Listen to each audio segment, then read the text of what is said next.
Yego. turasoma mu izina rya Yesu Kristo. Umugore w'umunyavyaha asiga Yesu ku birenge. Urumva titre? Umugore w'umunyavyaha asiga Yesu ku birenge. Maze umwe mu bafarisayo aramuhamagara ngo amuzimane. Yinjira mu nzu y'uwo mufarisayo aricara ngo ajye. Umugore wo muri ico gisagara yari umunyavyaha amenye yuko arira mu nzu yo mufarisayo. Azana igikebano azana ikebano ry'amavuta atamirana. Ahagarara inyuma yiwe hafi y'ibirenge vyiwe.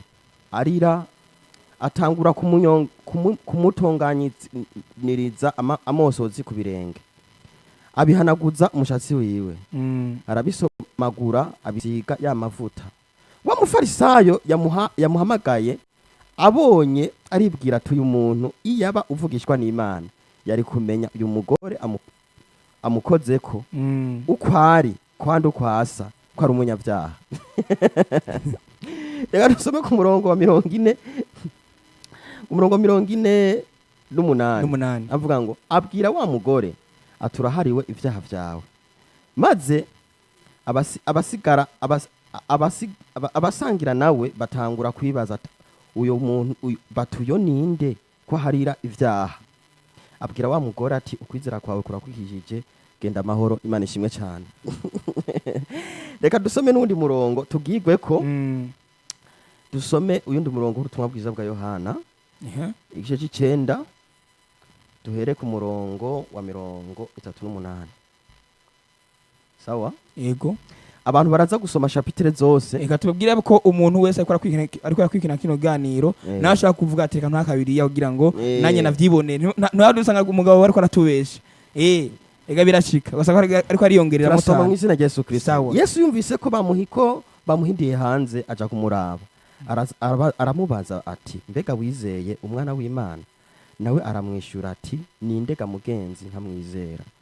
Yesu aramubwira ati wamubonye kandi niwe muri ko muravugana. Nawe ati ndizeye mwami. Araheza aramufukamira. Yesu aravuga ati naje mwisi muri iyi si kuba agahinyuza ngo batabona babone n'ababona babimpumye. Bamwe mu bafarisayo bari kumwe nawe bumvise ivyo bati mbega natwe turi impumye. Yesu arababwira ati iyo muba mwari impumye nta cyaha mufise, ariko none muvuga muti turabona icyaha cyanyu cyamaho. Imana ishimwe cyane. Bwana Moise umva duhejeje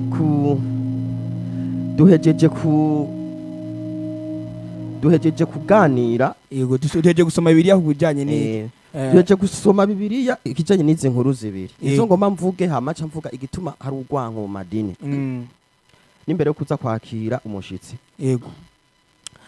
Yesu Kristo yigeze gukiza umugore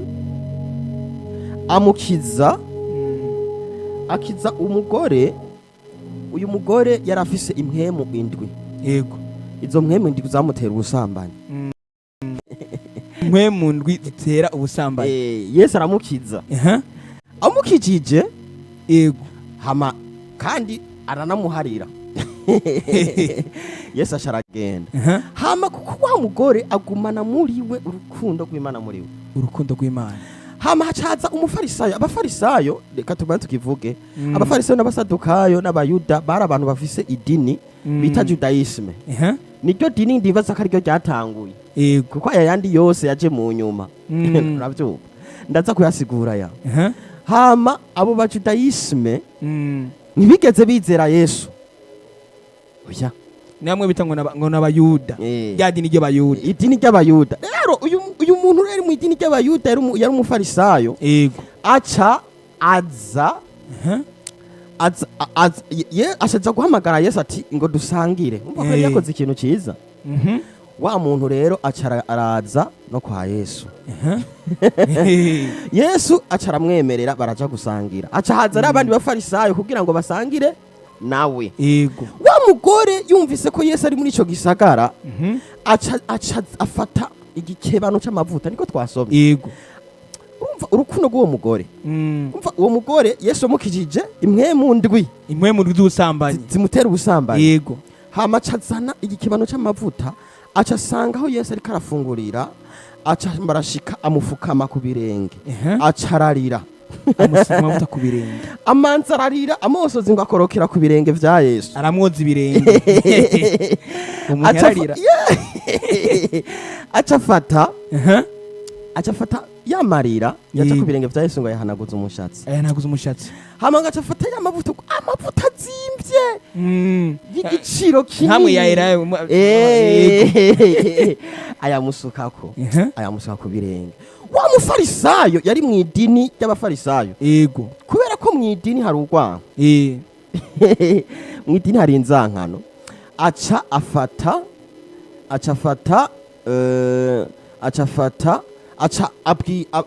aridodomba ati uyu muntu yoba yaramuvugishwa n'Imana yari kumenya uwo mugore. Bibiri ivuga idodombera mu mutima, ntiyanasohoye ijwi. Bibiri ivuga yuko Yesu yaje mu isi kurondera icari carazimiye, rero ngo n'icyaha, umunyavyaha ari we jewe na jewe n'uwo mugore. Uravyumva? Yego. Hama rero uwo mufarisayo aridodomba ati iyaba uyu mugabo ari umuvugisha w'Imana, yari kumenya umugore wari we. Urumva kamarezo? Yego. Bivuze iki? Kristo Yesu yaje kurondera icari cyazimiye. Yes. Ntabwo yaje kurondera umuntu yakijijwe, oya, yaje kurondera urya muntu yazimiye. Hama rero qu'est-ce qui s'est passé? Yesu acaramubwira bati acamucira umugani ati habaye umuntu yarafise abantu babiri bamufitiye umwenda. Yego. Abo bantu babiri bafitiye umwenda, abantu babiri bari bamufitiye umwenda, baca bara umwe muri abo bantu bamufitiye umwenda. Hama Yesu acavuga ati uwo muntu abo bantu barayabura, barayabahebera. Niko natwe Kristo Yesu aduhebeye imyenda, tuge twadufise umwenda w'icaha kiva kuri Adamu. Yego. Icaha ca Adamu ni kuvuga yuko twe twarabo gupfa rubi. Kristo Yesu aratwishurira imyenda, abimpongano y'ivyaha vyacu, nivyo byashaka kuvuga. Yego. Mugabo Farisayo ivyo navyo batahura ko bobo bari bafise amahame canke ivyiyumviro vy'idini n'imigenzo y'idini y'Ikiyahudi ifatiye ku vyagezwe vya Mose. Hama rero wa muntu acaravuga ati, acaramubaza ati muri abo bantu babiri waramufitiye menshi, muri abo bantu ninde yoza kumushimira ati waramufitiye menshi? Acamubwira ati nuko umuntu yahariwe ivyaha vyinshi agira urukundo rwinshi. Yesu acabwira wa muntu ati genda ukwizera kwawe kuragukijije. Yabwiye wa mumaraya. Uravyumva? Umufarisayo asigaranya akantu mu mutima, akangonongo kamwe bitaganga. Umva, turaza gushika rero ku madini ya kino gihe. Yego. Bo hama rero reka dusome ikindi cyanditse. Kiriya cyanditse twasomye muri Yohana, yari umuntu yari yavutse ari impumyi. Ni ubutumwa bwiza bwa Yohana igice c'9 bahere ku murongo wa mbere baraza gusoma. Twe twasomye amajambo y'inyuma. Ubutumwa bwiza bwa Yohana igice c'9 bahere ku murongo wa mbere ugira ngo utahure neza.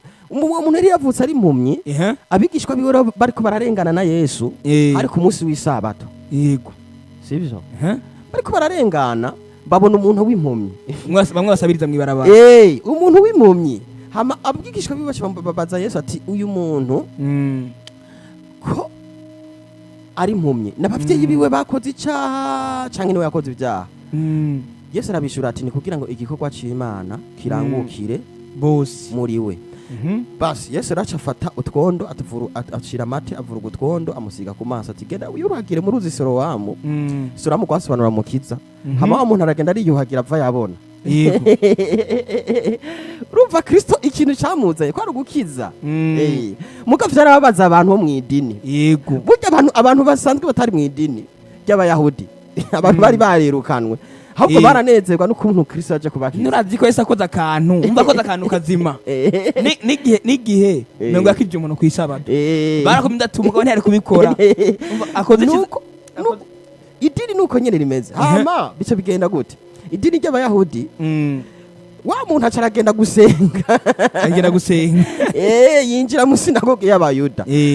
Bamubonye ati umuntu ninde yamuhumuye ati ibara riraguye ego bamumvira inzigo. urumva abo bantu ikintu bari gukora bari gushima Imana ati nukuri umukwaya wacu yakize mugabo barezo wiyumvire ukuntu umuntu Kristo aramukijije agiye gusenga abantu bo mwidini abafarisayo abasadukayo abanyabwenge byanditswe n'abaherezi bavuze ati wewe ninde yagukijije bamaze baramubaza ati cyaha ninde yagukijije aravuga ati jewe wa muntu bitwa Yesu Kristo niwe yankijije yabigenjeje gute ati yavuruganza utuvu ambwira ati ngende kuyuha nubwo bita ngo ni Bartumayo oya Bartumayo yari yindi impumyi Yesu impumyi nyinshi hama rero urumvaga amarezo yego ni birebire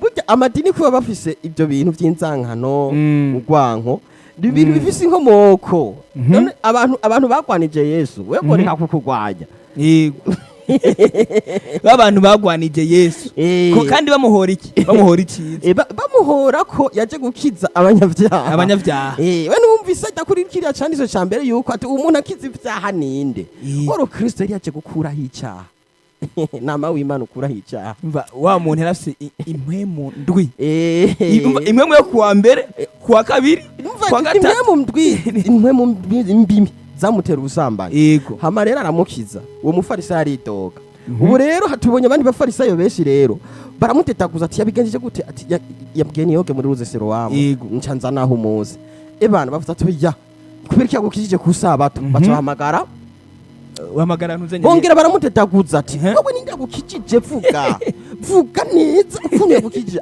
arabasubiriramwo ni naka ni Yesu yankijije umuntu ariko aranyumva nukuri Alleluia Yesu yankijije ego wa muntu qu'est-ce qui s'est passé wa muntu haragera rero igihe baramutetaguza wa muntu arashavura baca bahamagara abigishwa biwe abavyeyi biwe nabo nyene bari gusengera ngaho mu iyo sinagoge mw'iryo dini cangaha uyu muntu yavuze ari impumyi yego oya nibavuze ati barabatinya kuko no kwicwa waricwa bavuze ati bana tukavuga abamwita ngo n'abafarisayo abafarisayo bari mu idini ry'Judaisme idini ry'abayahudi ry'abafarisayo bavuze ati ubwo n'umugabo kubera umuntu w'umugabo akuze ati kuko umuntu w'imyaka 32 yarivugira ati n'umuntu w'umugabo yivugire Bibiliya ivuga ngo abavyeyi biwe batinya abafarisayo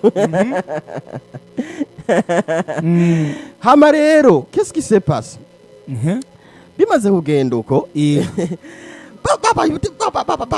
babaherezi abigisha abafarisayo abasadukayo n'abigisha b'amategeko bose abajya abantu z'abanyabwenge byanditswe ati bongera bamubaza ati vuga ukuntu yagukijije umuntu avuze ati ari revolta avuze ati no kuva mwambarije nibiki namwe muragomba kuba abigishwa biwe n'amavubi namwe muragomba kuba abigishwa biwe bavuze ati uyu muntu rero arakaze ati po nene burya kiya gihe Yesu aza yaje afite ivyumviro bitandukanye n'idini ryari risanzwe rihari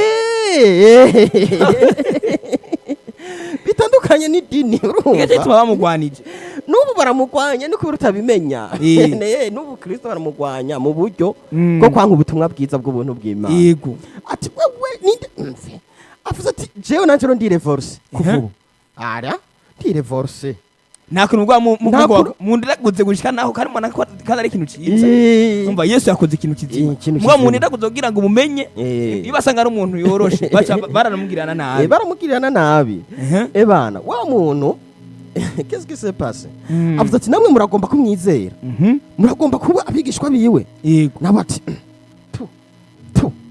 turabigishwa ba Mose tegeye bizera Mose gusa none ko Mose yazanye ivyagezwe muko ariho uruti ivyagezwe ni ari Kristo Yesu Imana nzima nibo bariko baravuga ngaho yabana wa muntu bavuze ati umuntu rero agomba ratweke aza n'uburofa baca aramufata bamuterera hanze icyo no kwita kumutenga yampumye yahumuka ubona kinyahemuka ubu yahumutse n'umuntu abona baca amuterera hanze ati tu sohoka sohoka idini ryacu baramutenze kubera iki kubera ko Yesu amukijije kandi akamukiza ku isabato ama rero bibaze kugenda uko Yesu amenya ko yampumye bayirukanye yampumye bayisohoye idini aca aragenda baca barahura kuko Kristo Yesu Bibiliya ivuga ko ari we rusengero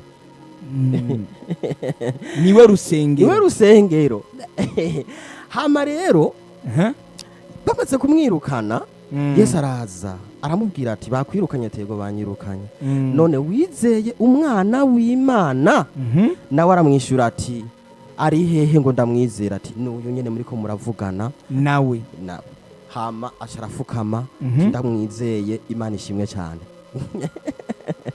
ari umunanitse